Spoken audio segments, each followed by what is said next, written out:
क्या तुम्हें my name is राज याद है? इस शो का आखिर मेन विलन कौन था और राज को वो बेल्ट किसने और क्यों दी? क्या राज अपनी बेल्ट से नए अवतार को अनलॉक भी करता है? और इस शो में राज के पास उसकी बेल्ट के अलावा कौन सी एक और स्पेशल पावर है? और आखिर क्या थी माय नेम इज राज की एंटायर स्टोरी? तो आराम से बैठ जाओ, हो सके तो कुछ खाने के लिए ले आओ, क्योंकि आज की इस वीडियो में मैं तुम्हें माय नेम इज राज की एंटायर स्टोरी बताने वाला हूँ।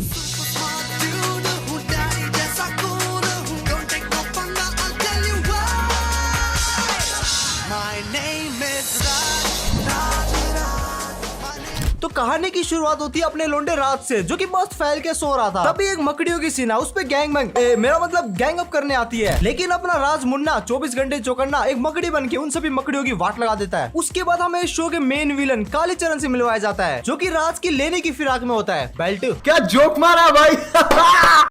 और ये कोई हलवा बेल्ट नहीं है, बल्कि एक बहुत ही डिवाइन बेल्ट है, जिसको किसी तो एक महर्षि ने राज को कालीचरण से दुनिया की रक्षा करने के लिए दिया था। अब वो महर्षि कौन थे, उन्होंने राज को क्यों चुना, वो तो हम वीडियो में आगे जानेंगे। और अपना लोंडा राज इस बेल्ट की मदद से अलग अलग अवतार में बदल सकता है। और कालीचरण इस बेल्ट को लेके दुनिया पे मुट्ठी मारना, मेरा मतलब दुनिया को मुट्ठी में करना चाहता है। दूसरे दिन हम देखते हैं कि राज अपनी होने वाली सेटिंग क्यूटी मीरा और ये आलू जीरा बाला के साथ एक स्टडी ट्रिप पे जा रहा होता है। रास्ते में इन सभी की गाड़ी एक मेले में जाके खराब हो जाती है और मेले के लोग राज को ऐसे घूर रहे होते हैं कि पता नहीं इसने इन सालों की बहन भगा दी हो। उसके बाद अपने लोंडे लोग मेले में आवारागर्दी करना शुरू करते हैं और ये नालायक बाला घूमते घूमते कनिका नाम की एक बैडी के पास पहुंच जाता है, जहां हमें पता चलता है कि कनिका कालीचरण के लिए काम करती है और वो बाला को अपने वश में कर लेती है। राज अपनी सेटिंग के साथ मेले में मस्त मौज मार रहा होता है। तभी ये सारे गाँव वाले थे ना उसकी छठी औलाद बन के इन पे हमला कर देते हैं। उसके बाद अपना राज ट्रांसफॉर्म होता है हीट ब्लास्ट के मौसी के लड़के भस्मा में और उन सबकी गुद्दी नाप देता है। और उन्हीं सभी गुंडे लोगों में राज का दोस्त नालायक बाला भी होता है। तो अपना राज वहाँ से काका बन के उड़ जाता है। वो लोग बाला के चाचा डॉक्टर रंगा के पास जाते हैं, लेकिन वो लोंडा भी कनिका के वश में था। वैसे ऐसे बैडी के वश में मैं भी आना चाहता हूँ। दरिंदगी चेहरे से टपकती है, नंबर 1 का कभी ना।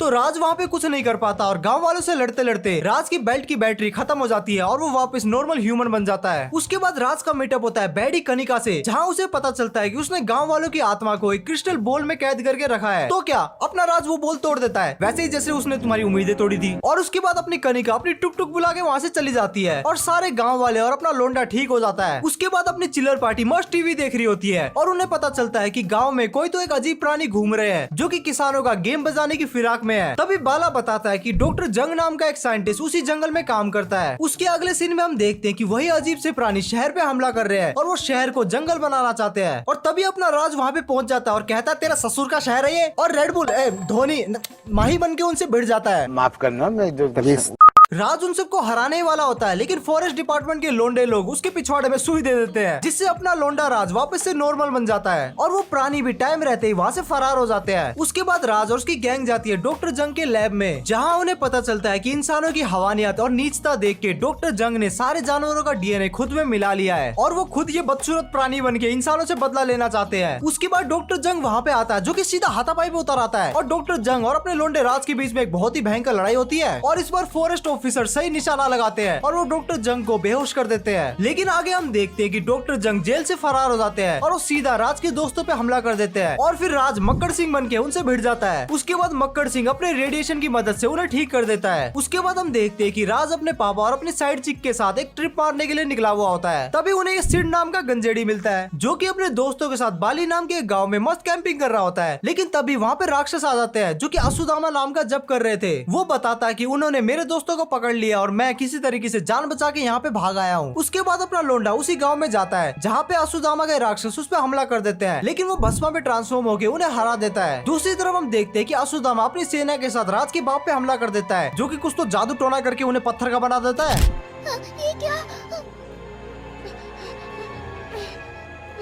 पापा, पापा, आपको क्या हुआ? इससे पहले कि राज कुछ करता, असुदामा वहाँ से फरार हो चुका था और वो राज को पकड़ने के लिए अपनी सेना को भेजता है। दूसरी तरफ राज और मीरा एक बूढ़ी अम्मा के घर पे पहुँचते हैं, जो कि उन्हें असुदामा का राज बताती है। असुदामा एक्चुअल में एक ऐसा राक्षस है जिसकी खून की बूंदों से उसके सिपाही बनते हैं, मतलब उसे जितना मारो उसके उतने ही सिपाही बनेंगे और वो अपनी आंखों की शक्तियों से किसी को भी पत्थर का बना सकता है। आगे हम देखते हैं कि वहाँ पे गुंडे लोग आ चुके हैं, जो कि राज और मीरा को पकड़ लेते हैं। अपना लोंडा राज मक्कड़ सिंह बन के वहाँ से फरार तो हो जाता है, लेकिन वो लोग मीरा को ले जाते हैं और वो लोग मीरा को असुदामा के हवाले कर देते हैं। और इससे पहले कि आसुदामा मीरा को पत्थर का बना दे, वहाँ पे अपना लोंडा राज आ जाता है। उसके बाद क्या, दोनों पार्टी के बीच में राड़ा मचता है और फिर अपनी मीरा अपने घुटने का इस्तेमाल करती है और अपने मेकअप बैग से एक शीशा निकालती है और मीरा के उस शीशे को देख के आसुदामा बोलता है कि वाह मैं कितना सुंदर हूँ, और वो साला वहीं पे पत्थर बन जाता है। अब तुम लोग सोच रहे होगा ना कि इस शो का मेन विलन कालीचरण कब हमला करेगा। अरे हाँ भाई हाँ, वो तो हम आगे जानेंगे, लेकिन इससे पहले थैंक यू फॉर 100 के बाय द वे। लेकिन अभी भी 82% लोग बिना सब्सक्राइब किए देख रहे हैं, तो चेक कर लेना कि तुम लोगों ने सब्सक्राइब किया है फिर नहीं। आगे हम देखते हैं कि राज अपनी सेटिंग मीरा के साथ कहीं तो रेगिस्तान में सैर सपाटे कर रहा होता है। साला इसके ही मजे हैं, बंदी भी है, घूमने के पैसे भी है, सुपर पावर भी है, साले कुत्तों की जिंदगी। लेकिन शायद मेरी बदुआ काम कर गई और वहाँ पे एक तूफान आ जाता है और उस तूफान में अपने लोंडो का गाइड गायब हो जाता है। और अगले सीन में हम वहीं का एक गाँव देखते हैं जहाँ पे एक मारा नाम का शैतान बच्चों की उम्र उनसे छीन रहा था और उन्हें बूढ़ा बना रहा था। और अपने राज और मीरा भी उसी गाँव में पहुँच जाते हैं और गाँव पहुँचते ही वो देखते हैं कि अरे भाई ये तो वृद्धाश्रम है। और गाँव की सारी बैक स्टोरी जानने के बाद वो मारा को मारने का प्लान बनाते हैं और गाँव वाले भी कहते हैं कि हाँ भाई मारो मारो, इस बहाने हम भी बच जाएंगे। और वो राज को बताते हैं कि मारा रेगिस्तान के बीच हरियाली में रहता है। असल में वो जगह मारा के जादू से बनी हुई होती है। और अपना लोंडा राज और लोंडिया मीरा वहाँ पे पहुँच जाते हैं जो कि उसकी सुकड़ सेना को हरा देते हैं। उसके बाद राज और मारा का आमना सामना होता है। राज भस्मा बन के उसे हराने का ट्राई तो करता है, लेकिन उसके जादुई कवच की वजह से राज का कोई भी हमला उस पर घंटा असर नहीं कर रहा था। उसके बाद राज की बेल्ट की बैटरी भी खत्म हो जाती है और ये नालायक मंदबुद्धि जानवर उसे बूढ़ा बना के वहाँ से चला जाता है। भाई ये विलन लोग हीरो लोगों को छोड़ते क्यों हैं? उसे वहीं पे निपटा देना था ना, तो तेरी वीडियो कैसे बनती। हाँ बात तो सही है वैसे। और हमें पता चलता है कि मारा भी कालीचरण के लिए ही काम करता है और वो रात को गाँव में फिर से हमला करता है और वो मीरा को उठा के ले जाता है। उसके बाद राज अपने जिगरी बाला को फोन करता है और बाला उसे बताता है कि उसकी सारी शक्तियाँ उसकी लाठी में है, अगर तुझे उसे हराना है तो पहले उसकी लाठी तोड़नी पड़ेगी। उसके बाद लोंडा राज मक्कड़ सिंह बन के मारा से लड़ने जाता है और उसे कंफ्यूज करके उसकी लाठी तोड़ देता है। उसके बाद क्या, लाठी टूटी, मारा मर गया। वाह कितना आसान था। आगे हम देखते हैं कि राज अपने पापा और जिगरी बाला के साथ कहीं तो जा रहा होता है और अपना कालीचरण याक्षी नाम की एक मोमी को भेजता है उनका गेम बजाने के लिए। याक्षी अपने जादू से राज के पापा को अपने वश में कर लेती है और उसके बाद अपने लोंडो को पता चलता है कि याक्षी का असली शरीर एक मटके में है और अगर वो लोग उस मटके की राख को बहा देंगे तो याक्षी भी खत्म हो जाएगी। लेकिन याक्षी का पालतू चमगादड़ ये सारी बातें सुन लेता है और अपनी मालकिन से चुगली कर देता है। उसके बाद याक्षी अपने चेलों और राज के पापा से उनकी बेल्ट से सुताई करने को बोलती है, लेकिन वो लोग राज का कुछ नहीं उखाड़ पाते। और अगले सीन में हम देखते हैं कि राज और बाला उसे हराने के लिए एक और प्लान बना रहे होते हैं। तभी याक्षी का पालतू चमगादड़ वहाँ पे आ जाता है और राज उसकी गुद्दी पकड़ के पूछता है कि बता मटका किधर है। वो चमगादड़ उन्हें एक जगह के बारे में बताता है। अपने लोंडे वहाँ पे जाते हैं लेकिन वहाँ पे एक स्कैम हो जाता है। असल में वो सब बाला को पकड़ने का प्लान होता है। अपना राज माही बन के वहाँ से तो निकल जाता है और उसके बाद राज बनता है मेरी एक्स, मेरा मतलब नागा। और फिर याक्षी और राज के बीच में बहुत ही तगड़ी लड़ाई होती है और अपना राज माही बन के याक्षी को बचा देता है, मेरा मतलब उसका गेम बचा देता है। आगे हम देखते हैं कि राज और उसके दोस्त अपने घर पे मस्त चिल कर रहे होते हैं। चलो इन सालों का वर्ल्ड टूर तो खत्म हुआ। तभी उन्हें पता चलता है कि राज के पापा जिस साइड पे खुदाई कर रहे होते हैं वहाँ पे उन्हें महाभारत के टाइम का एक मंदिर मिला है जहाँ पे कर्ण का कवच है। महाभारत में लिखा है कि कर्ण सूर्यदेव के पुत्र थे और उन्हें ये कवच खुद सूर्यदेव ने दिया था। इस कवच को पहनने वाला इंसान किसी भी तरह की शक्ति को झेल सकता है। राज के पापा उसे कहते हैं कि इससे पहले यहाँ पे कालीचरण पहुँच जाए, तुम यहाँ से आके कवच को ले जाओ। दूसरी तरफ कालीचरण अपनी गैंग से मोमोज की रेडी लगाने वाले शिंग शांग शुंग को भेजता है। शांग और शुंग राज के ऊपर अलग अलग हमला करते हैं पर राज काका और भस्मा बन के उनकी गुद्दी चटका देता है। पर यहाँ पे असली गेम तो कालीचरण खेलता है क्योंकि वो राज को पहले आगे जाने देता है ताकि अपना लोंडा राज मंदिर की सारी मुश्किलों को पार करके कवच लेके आए और वो उससे छीन ले। मस्त प्लान है। अपना लोंडा राज, मीरा और बाला मंदिर के अंदर जाते हैं और सारे पजल्स को सोल्व करते हैं और वहाँ पे उन्हें तीसरा राक्षस सिंह मिलता है जिसे जितना मारो या फिर जितना छुओ वो उतना ही बड़ा होता जाता है। अबे ये सिंह है कि लिंग?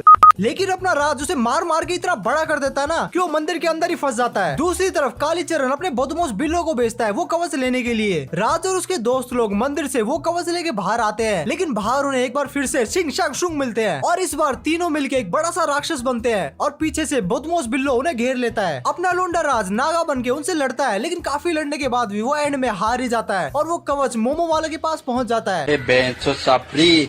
लेकिन जैसे ही वो उस कवच को पहनते हैं उसी वक्त उनका गेम बच जाता है क्योंकि वो कवच एक बहुत ही डिवाइन कवच होता है और उसे कोई भी राक्षस या फिर नालायक आदमी नहीं पहन सकता। और आगे इस कवच का क्या हुआ, क्या स्टोरी में वापस आएगा, वो तो हम आगे ही जानेंगे। लेकिन उससे पहले सब्सक्राइब करके मेंबरशिप लेना कंसिडर जरूर से करना। मेंबरशिप के बहुत से फायदे हैं और वो क्या है तुम मेंबर्स वाले टैब में जाके देख सकते हो। स्टोरी आगे बढ़ती है और हम देखते हैं कि कालीचरण कोई तो एक खिचड़ी पका रहा होता है और वो अपनी गैंग से अफलातून नाम के एक जोकर को राज की गुद्दी चटकाने के लिए भेजता है। दूसरी तरफ हम देखते हैं कि हमारी सारी चिल्लर पार्टी मस्त चिल कर रही होती है। राज उन्हें कहता है कि चलो बाहर आइसक्रीम खा के आते हैं, लेकिन अपना प्रोफेशनल ई स्पोर्ट्स गेमर बाला कहता है कि तुम जाओ आइसक्रीम खाने, मेरे को अभी फ्री फायर में खम कुछ भुइया करना है। उसके बाद राज और मीरा के जाने के बाद बाला को राज के बाप का कॉल आता है, जो कि उसे कहता है कि ओए मोटे, तेरा बर्थडे गिफ्ट भेज दिया, ले लो याद से। उसके बाद बाला उस बर्थडे गिफ्ट को स्टार्ट करता है, जिसमें अफलातून उसे 2 चॉइस देता है, एक है मोमोज और एक है स्प्रिंग रोल।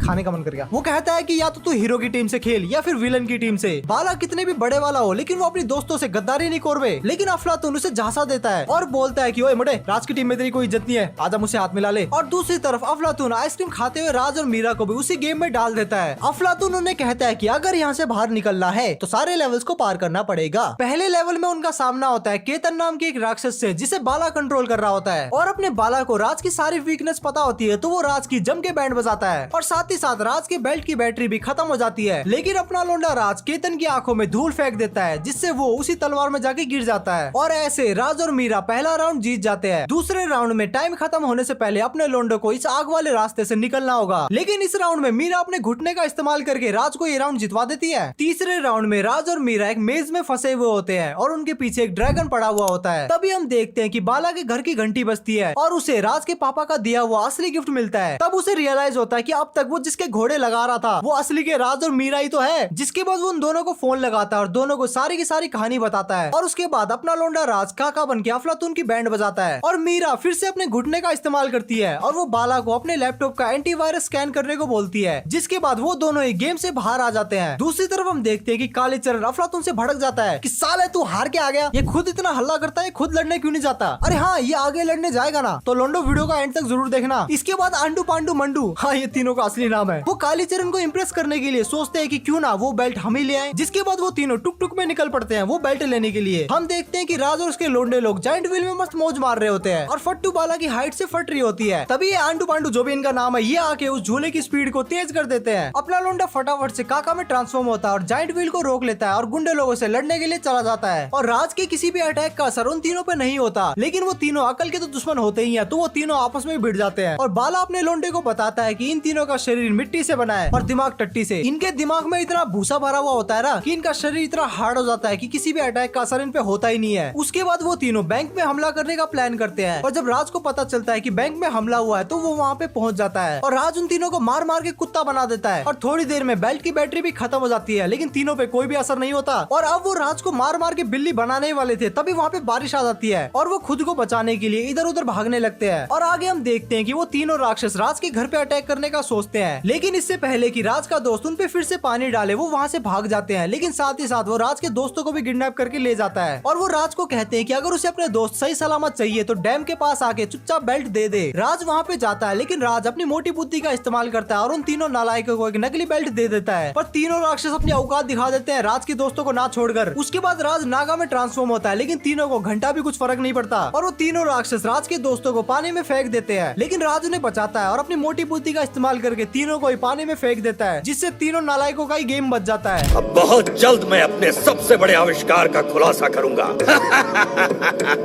आगे कालीचरण अपने सबसे बड़े हथियार को इस्तेमाल करने की बात करता है और वो अपने सबसे ताकतवर राक्षस निद्रासुर को बुलाता है, जो कि लोगों के सपनों में जाके उन्हें डराने का काम करता है। सीन शिफ्ट होता है और हम देखते हैं कि राज और उसके दोस्त मस्त हॉरर मूवी देख रहे होते हैं और राज के पापा उन्हें सोने के लिए कहते हैं और फिर निद्रासुर उन्हें सपनों की दुनिया में लेके जाता है और राज को कहता है कि या तो उसे बेल्ट दे दे या फिर पूरी जिंदगी सपनों की दुनिया में ही भटकता रहे। लेकिन राज उसे बिना भाव दिए आगे बढ़ता रहता है। लेकिन थोड़ी देर बाद राज मीरा और बाला से अलग हो जाता है और उसे आगे एक नदी दिखाई देती है और वो उस नदी को पार कर रहा होता है और उस पे एक ऑक्टोपस अटैक करता है और राज मेरी एक्स का रूप लेता है और उस ऑक्टोपस को हरा देता है। दूसरी तरफ हम देखते हैं कि भुक्खड़ वाला मीरा को लेके एक हवेली में चला जाता है, जहाँ पे उसे एक बूढ़ी चुड़ैल मिलती है जो कि उन दोनों को कैद कर लेती है। राज अभी भी आवारागर्दी कर रहा होता है, लेकिन उस पे कुछ राक्षस हमला कर देते हैं और राज भस्मा बन के उन सब का गेम बजा देता है। जिसके बाद राज उनसे उसके दोस्तों के बारे में पूछता है और वो उसे चुड़ैल की हवेली के बारे में बताते हैं। और आगे हम देखते हैं कि अपना राज मक्कड़ सिंह बन के वहाँ पे जाता है और मीरा और बाला को छुड़वाता है और उस चुड़ैल की गुद्दी पकड़ के पूछता है कि बता निद्रासुर को कैसे हराए है और वो उसे बताती है कि निद्रासुर की छड़ी को तोड़ दो, वो हार जाएगा। अरे बड़ा आसान था ये तो। और फिर अपने लोंडे राज और निद्रासुर का फाइनल फेस ऑफ होता है और राज काका बन के उसकी कह के लेता है और एंड में वो उसकी छड़ी को भी तोड़ देता है और अपने लोंडे सपनों की दुनिया से वापस रियलिटी में आ जाते हैं। आगे हम देखते हैं कि अपने लोंडे माउंट क्लाइंबिंग कर रहे होते हैं। ये फिर से निकल पड़े वर्ल्ड टूर पे, लेकिन क्लाइंबिंग करते हुए मोटू बाला फिसल जाता है, लेकिन अपना लोंडा राज काका बन के उसे बचा लेता है। उसके बाद वो लोग वहीं पे कैंपिंग करने लग जाते हैं, लेकिन राज के पापा को उनके ऑफिस से कॉल आता है और वो वहाँ से कल्टी हो जाते हैं। दूसरी तरफ हम देखते हैं कि कालीचरण अफलातून को एक बार फिर से बुलाता है और वो उसे कहता है कि आज तेरे लिए एक बहुत ही स्पेशल रात है। नहीं, इसकी सुहागरात नहीं है, बल्कि अफलातून को कालीचरण के राक्षस दोस्त विजुकामा को जगाना होता है। जिसके बाद अफलातून एक पिरामिड जैसे स्ट्रक्चर पे जाता है, जहाँ पे जाके कोई तो एक टूटा फूटा मंत्र गाता है और फिर एक बहुत ही ड्रामेटिक म्यूजिक और 5 मिनट तक बिजली कड़कने के बाद हमें देखने को मिलता है किरमाड़ा का चचेरा भाई विजुकामा, और वो अफलातून को देखते ही कहता है कि तू कौन है बे? और वो कहता है कि साहब मुझे कालीचरण ने भेजा साहब, और आपको करना क्या है कि आपको राज की बेल्ट लेके आनी है। विजुकामा भाई फुल कंफ्यूज कि कालीचरण इतना गरीब हो गया, बेल्टे नहीं खरीद पा रहा, बेल्टे चुरवा रहा है। दूसरी तरफ राज और उसके बंटर लोगों के कैंप के पास के एक गाँव में कुछ लोग रोला मचा रहे होते हैं। वहाँ उन्हें पता चलता है कि एक शेर गाँव की बच्ची को उठा के जंगल में ले गया है और फिर अपना लोंडा माही बन के उस शेर की गुद्दी चटकाने के लिए पहुंच जाता है। और ये सब विजुकामा भी देख रहा होता है और उसे राज के एक अवतार माही की कमजोरी के बारे में भी पता चलता है कि माही असल में साइड में नहीं देख सकता, बल्कि वो सिर्फ सीधा ही देख सकता है। लेकिन विजुकामा बहुत ही हरामी होता है, वो सोचता है कि मैं बेल्ट कालीचरण को क्यों दूं, मैं तो ये अपने लिए इस्तेमाल करूंगा। राज और मीरा उस बच्ची को बचा के गाँव वालों को वापस दे देते हैं और जब वो कैंप में वापस जाते हैं वो देखते हैं कि बाला वहाँ से गायब है। वो दोनों बाला को ढूंढने के लिए जंगल में निकल पड़ते हैं। तभी उन्हें रास्ते में एक बूढ़ी अम्मा दिखती है जो कि उनसे मदद मांगती है। राज और मीरा उसकी मदद करते हैं, लेकिन कहानी में आता है ट्विस्ट, क्योंकि वो एक डायन होती है और उन्हें मस्त तंदूरी रोस्ट करके खाना चाहती है। राज और मीरा उससे कहते हैं कि तुझे जो करना है वो तू कर, लेकिन कभी भी बूढ़ी औरत बनके किसी को मत फंसाना, वरना दुनिया में लोग बुढ़ों की मदद नहीं करेंगे। तभी कहानी के ट्विस्ट में आता है एक और ट्विस्ट और हमें पता चलता है कि वो कोई डायन नहीं बल्कि ऋषि सत्यवचन होते हैं जो कि राज की परीक्षा ले रहे होते हैं और वो उन्हें ये भी बताते हैं कि वो एक्चुअल में इस बेल्ट के रक्षक है और वो राज को विजुकामा की बैक स्टोरी बताते हैं। असल में एक जमाने में विजुकामा उनका एक स्टूडेंट हुआ करता था, लेकिन वो अपने हरामी पने के कारण अपनी शक्तियों से लोगों की मदर सिस्टर एक करने लगा था और अपने ही गुरु की अभी इच्छा पूरा करने वाली गाय को चुराने के लिए आ गया। लेकिन ऋषि सत्यवचन ने उसे कैद करवा दिया और वो ये भी बताते हैं कि बाला को विजुकामा ने ही उठवाया है और वो राज को विजुकामा को हराने के लिए एक नया अवतार देते हैं जिसका नाम होता है मयूर अवतार, और ये कितना हार्ड है वो तो हमें आगे पता चलेगा। और फिर राज और मीरा विजुकामा के अड्डे में पहुंच जाते हैं, लेकिन विजुकामा अपनी शक्तियों से उन दोनों को बांध देता है। लेकिन राज अपनी मोटी बुद्धि का इस्तेमाल करके मीरा को कहता है कि उसकी बेल्ट पे लात मारे, जिससे वो माही बन जाता है। लेकिन विजुकामा एक बहुत ही चालाक राक्षस होता है, उसे राज के सारे अवतारों की कमजोरी के बारे में पता होता है। राज अपने सभी अवतारों का इस्तेमाल करके विजुकामा से लड़ता है, लेकिन वो विजुकामा का कुछ भी उखाड़ नहीं पा रहे थे और वो थक हार के वहीं जमीन पे फैल जाता है। और विजुकामा कहता है कि अब वो उस बेल्ट को लेके इस दुनिया पे राज करेगा, जो सुन के कालीचरण की खिलस जाती है। लेकिन राज अपने नए अवतार मयूरा को यूज करता है और विजुकामा के पास मयूरा की कोई भी कमजोरी नहीं थी, जिससे मयूरा उसे कुत्तों की तरह पेलता है और एंड में उसे हरा देता है। अब रेडी हो जाओ लोंडो, क्योंकि आगे कालीचरण खुद से लड़ने के लिए आने वाला है। आगे हम देखते हैं कि मयंती के किले में जोहक नाम का एक बहुत ही बड़ा माइकलाल राक्षस जाग गया है और हमें पता चलता है कि पहले राज का डिवाइन बेल्ट जोहक के पास ही हुआ करता था और वो मयंती नाम के राजा का सेनापति हुआ करता था। लेकिन धीरे धीरे जोहक को अपनी पावर पे घमंड होने लगा और वो सोचता है कि मैं इस साले राजा के अंडर काम क्यों करूं जब मैं खुद राजा बन सकता हूं। तो उसने अपनी पावर की मदद से मयंती पे हमला कर दिया और उसके डिवाइन बेल्ट की पावर के सामने कोई भी सेना नहीं टिक पा रही थी। उसके बाद मयंती के राजा ने जादू का इस्तेमाल करके अविस्ता नाम का एक हथियार बनाया, जिसने जोहक को मयंती के किले में कैद कर दिया और जब तक जोहक के पास वो बेल्ट वापस नहीं आती वो वहीं पे कैद रहेगा। और जोहक के साथ उसकी ये साइड चिक सुखी दुखी भी वहीं पे कैद थे। दूसरी तरफ हम देखते हैं कि राज के पापा जी अपनी चिल्लर पार्टी को उसी मयंती के किले में कुछ रिसर्च पर्पस के लिए ले जा रहे होते हैं। तभी जंगल में उन सभी पे कोई हमला करता है और अपना राज काका बन के अपने लोंडो को बचा लेता है, लेकिन वो उस हमले को कम्प्लीटली इग्नोर कर देता है। और रात के समय कोई राज की बेल्ट चुराने की कोशिश करता है, लेकिन अपना राज मुन्ना 24 घंटे चौकन्ना उन सबकी गुद्दी नाप देता है और वो बहन का टका एक बकरा निकलता है। लेकिन ये कोई आलू बकरा नहीं है, वो क्या है वो हमें स्टोरी में आगे पता चलेगा। वो राज को मयंती से जाने के लिए कहता है, लेकिन अपना लोंडा उसे इग्नोर कर देता है और जब वो किले के अंदर और जाते हैं तब उसकी बेल्ट की पावर काम करना बंद कर देती है। राज किले के अंदर से भागने का एक रास्ता बनाता है, लेकिन जोहक उसके पापा की गुद्दी पकड़ लेता है। जोहक कहता है कि बेल्ट दे दे वरना तेरा बाप मारा जाएगा, और अपने पापा को बचाने के लिए राज अपनी बेल्ट को उतार के उसे दे देता है। जिसके बाद जोहक उन सभी को किले से फेंक देता है, लेकिन वो सेम बकरा आता है जो कि राज और उसकी गैंग को बचा लेता है। दूसरी तरफ जोहक चीटिंग से एक एक अवतार को हरा के उन्हें अपने वश में कर लेता है। दूसरी तरफ हम देखते हैं कि राज और उस बकरे में एक बार फिर से लड़ाई होती है और तभी वहाँ पे एक ऋषि प्रकट होते हैं और वो उन्हें बताते हैं कि ये बकरा और कोई नहीं बल्कि मयंती का ही राजकुमार है। और फिर क्या, वही दोस्ती की ताकत फलाना फलाना। जोहक अभी भी सारे अवतारों से लड़ रहा होता है और वो बकरा राज और उसके दोस्तों को अविस्ता के पास लेके जाता है, लेकिन इससे पहले कि वो कुंडी लगा के अपना काम चालू करे जोहक वहाँ पे पहुँच जाता है और जोहक राज को बकरे की सच्चाई बताता है कि कैसे वो लड़ाई के दौरान डर गया था, जिसके कारण ही मयंती की सेना हारी थी। राज को इन सबसे घंटा फर्क नहीं पड़ता और वो सीधा अविस्ता की तरफ चल पड़ता है। राज और जोहक दोनों भूखे नंगों की तरह अविस्ता की तरफ दौड़ते हैं, लेकिन बकरा जोहक की टांग पकड़ लेता है। जिसके बाद हम देखते हैं कि अपना लोंडा राज अविस्ता की ताकत के साथ बाहर आता है और वो एक एक करके जोहक के अंदर से सारे अवतारों को बाहर निकालता है। उसके बाद राज और जोहक में बहुत ही तगड़ा लफड़ा होता है और मेन कैरेक्टर हो गए तो राज जोहक को हरा देता है और मेहनती के सिंहासन में उस बकरे को बिठा देता है। और सैडली माय नेम इज राज की बस 5 ही मूवी बनी थी और शायद इसकी और भी मूवी प्लान थी, लेकिन लो टीआरपी की वजह से उन सभी को कैंसिल कर दिया गया, जिससे हमें कालीचरण कौन है, उसकी बैक स्टोरी, राज के साथ उसकी लड़ाई, ये सब हमें देखने को ही नहीं मिला। लेकिन इसके बावजूद भी हमने इस शो को अपने बचपन में बहुत ही ज्यादा एंजॉय किया था। और अगर तुमने इस वीडियो को एंजॉय किया तो इस वीडियो को लाइक करके जरूर से जाना। And again thank you so much for 100 के सब्सक्राइबर्स। तुम लोगों ने जितना प्यार और सपोर्ट दिखाया है ना, मेरे पास वर्ड्स नहीं है लिटरली। लेकिन तुम लोगों के इस प्यार को अप्रिशिएट करने के लिए मैं तुम लोगों से प्रॉमिस करता हूँ कि ऐसी अमेजिंग वीडियोस मैं लाता रहूंगा। इसके अलावा तुम कमेंट में बता सकते हो कि तुम्हें नेक्स्ट वीडियो किस पे चाहिए। स्क्रीन पे तुम्हें 2 वीडियो दिख रही होगी, तुम्हें जो भी देखना है तुम जाके देख सकते हो। मैं मिलता हूँ तुम लोगों से नेक्स्ट वीडियो में, तब तक के लिए बाय।